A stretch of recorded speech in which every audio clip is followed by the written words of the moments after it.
chef, a content creator, a TV presenter, and a food vlogger. So I've been making food videos for almost 6 years now, and I started my journey actually with a food blog because I love food writing, I love coming up with recipes and sharing stories with people. And then eventually I got into presenting TV cooking shows, and in the end I really wanted to make my own content to share with everyone out there, so I started food vlogging. It's been a lot of trial and error. I've definitely made mistakes along the way, but I've also learned from them. So I hope I've gained enough knowledge and retained enough knowledge to be able to share some of the wisdom and some of the tips and tricks with all of you aspiring food vloggers. In today's video, I'll be covering my process when it comes to food vlogging, some of the essential equipment and gear, and also just little tips and tricks to make your food vlogging life a whole lot easier. So, let's get started. Hello from the other side of the frame. So this is what you don't usually see if you're watching one of my food videos.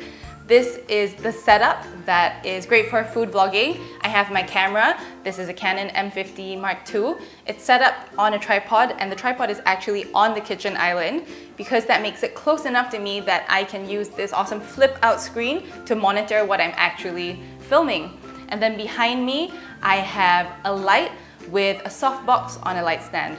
The softbox is really important because it helps to diffuse the light and make it look really natural so you don't have any harsh lighting. I am using a mix of natural light and this artificial light because I have a big window on the side, so when the light comes in, I really need this light to help fill in any of those shadows and help light up my face and the food that's on the island. Back on this side of the kitchen, as you can probably tell, this kitchen is a little bit styled, but it goes with my persona of a home cook. So I like to keep a lot of the plates and the cups, or even some of my spices up on the shelf to give you the idea that this isn't too perfect, you know, that's not what I'm looking for. And that brings me to my next point. When you are starting to food vlog, you should definitely think about your persona. Are you more of a professional, exact, precise chef? In that case, the styling of your kitchen should match that. It can be clean, stainless steel. For me, it's warm, colorful, easygoing, and that is exactly what I want to get across. As I said, I have this big window on the left that's giving a lot of natural light to the kitchen, and that is why I really need that light in front of me to fill out my face. As you can see, it's well lit, and that's all thanks to the artificial light. But if that's not something that you have and you want to start easy with just natural light, I'm going to show you an alternative setup that I also use that just uses that window's natural light alone. This is my alternative natural light only setup. So the window is in front of me, and I have my Canon M50 on a vertical setup because this is actually what I use for my IGTV videos. So with food vlogging, you can think about all the different platforms that you want to use for your food vlogs. This is a really casual one that I like for IGTV, which is in vertical format. You can see the stove, and there's lots of nice natural light from the window. So the M50 makes it really easy to record vertically, and that's how I use this space. So even if you don't have an artificial light or a big light stand at home, this is totally how you can get started with your food vlogging journey. What do you think? Are you going to be a food vlogger one day? Yes! Now let's talk about some essential gear and equipment for food vlogging. Of course, the number one thing is the camera. I'm using the Canon M50 Mark II, and it has a bunch of features that are really useful for food vlogging. First of all, as I said earlier, the flip out screen is a must. Another very important feature that this camera has is autofocus, and a really good one. It has eye autofocus. That means that it's always going to make sure that your eyes are in focus. So your face is going to be really nice and sharp, whatever you're doing. Just now I showed you my vertical setup that I use for IGTV, but this camera also records in 4K. That means that even if I record like this in landscape, I can always crop in to vertical and it's still gonna stay really nice and sharp. The image quality is still gonna be there because it's in 4K. So that's something that you can think about, creating different aspect ratios for different platforms as a food blogger. You can see that I have my camera on a tripod. You really want something that you can take the camera off relatively easily, because how I shoot is I have it on the tripod for when I am shooting myself, and then I can take it off to do my little close-ups of the ingredients or of the cooking process. Having said that, there are different styles of food vlogging. You don't have to use a tripod if you don't want to. You can simply also just film yourself like this with the monitor out. And the fact that this M50 has image stabilization makes that really easy, because even if you're moving around the camera, the video is going to stay nice and stable and smooth. Another great thing about this camera that helps with food vlogging is that it takes interchangeable lenses. So you can take this lens off, change it to a lens that's great for close-ups. So you can use different lenses to create different feels and different images for different segments of your video. Good image quality is one thing, but I also like to think about audio quality. You can see that I have a shotgun mic mounted on top of the camera. The M50 takes an external mic input, so that's plugged in here. If you want to do a more wide setup, like the camera's further away, then you can think about getting one of these. This is just a wireless mic. I've got it clipped on here. And that just really helps to capture the sound of your voice. And if you're cooking, then the cooking that's happening right in front of you, you can get that kind of ASMR effect with the sizzling, the boiling, the chopping, and all of that. One thing that I will say you don't realize you need when you start food vlogging is lots of little bowls and saucers, like this one or this one. When you are cooking in real life, you just chuck things into the pot and you're chopping and you're going at the same time. You're not gonna lay out your ingredients nicely before you start cooking, unless you are a real perfectionist. But for food vlogging, you want to be able to prep your ingredients, style them nicely so that you can get your beautiful ingredient close-ups, really give that feeling of being close to the food to the audience. So make sure you collect a bunch of little bowls in different shapes, colors, sizes, and you'll have a nice collection ready for your food vlogging.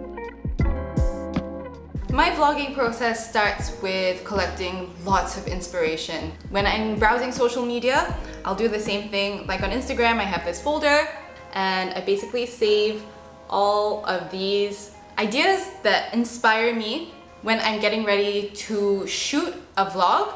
Then I go back to that list and all my folders of inspiration. I start to develop my ideas and refine them. And then the next step is to get the recipe down on paper. So I will create a document of the recipe, and then I will look at all the different steps. I'll highlight any steps that I think might be visually really appealing for a close-up.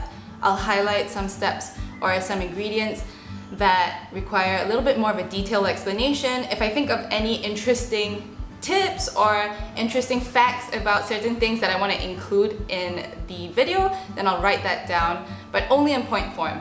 I don't tend to script myself because I really like to react very genuinely to what's happening in front of me in the kitchen, so that I can kind of go with the flow and comment on things as I go. And that applies to when things go wrong as well. So if my cat starts meowing in the middle of my video, I'll pick her up and show her to the camera. If something goes wrong or something gets burnt while I'm cooking, I will admit it and share that with the audience. On shoot day, I make sure to prepare a big majority of my ingredients before we start shooting. I mean, for something like garlic or onion, we've seen those being cut, chopped thousands of times. So if you don't have anything interesting to say about those ingredients, I tend to just prepare them ahead of time.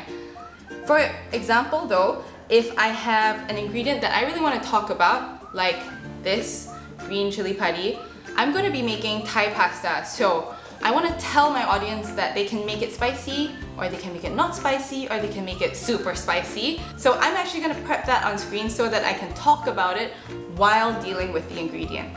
When you start shooting, you want to take note of when you want to go in for close-ups. Something might be really beautiful, so just grab your camera, take some close-ups, get really close to the pot, close to the ingredients, and you can really, honestly, never have too much B-roll, which is just a term to mean the sort of additional video bits that you put on top of your main video.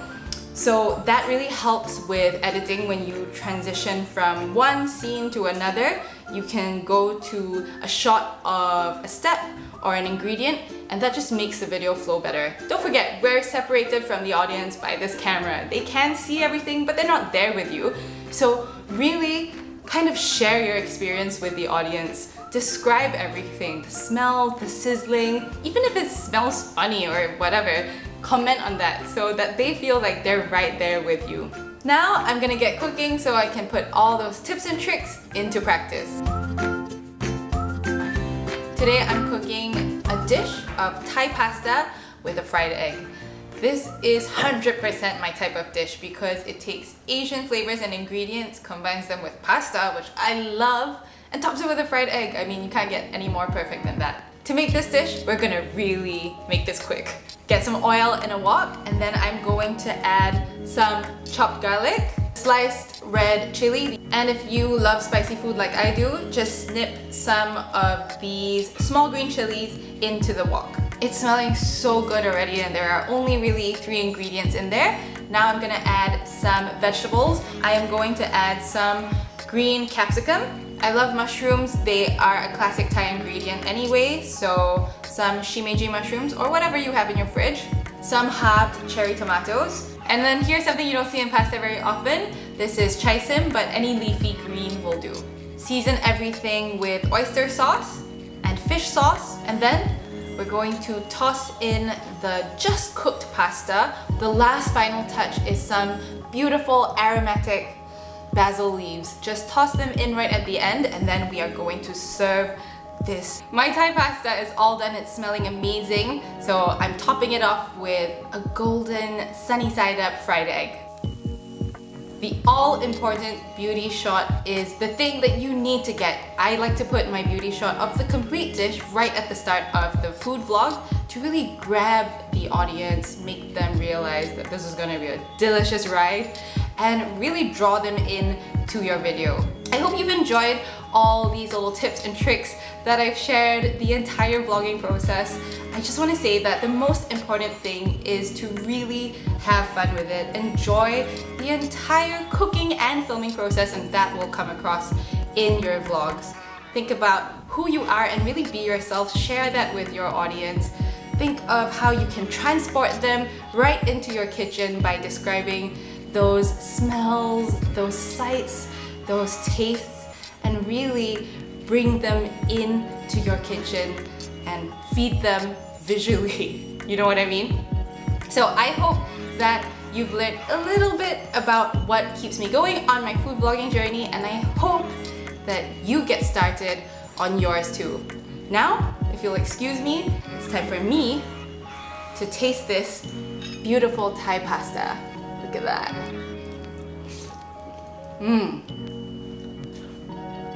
So good.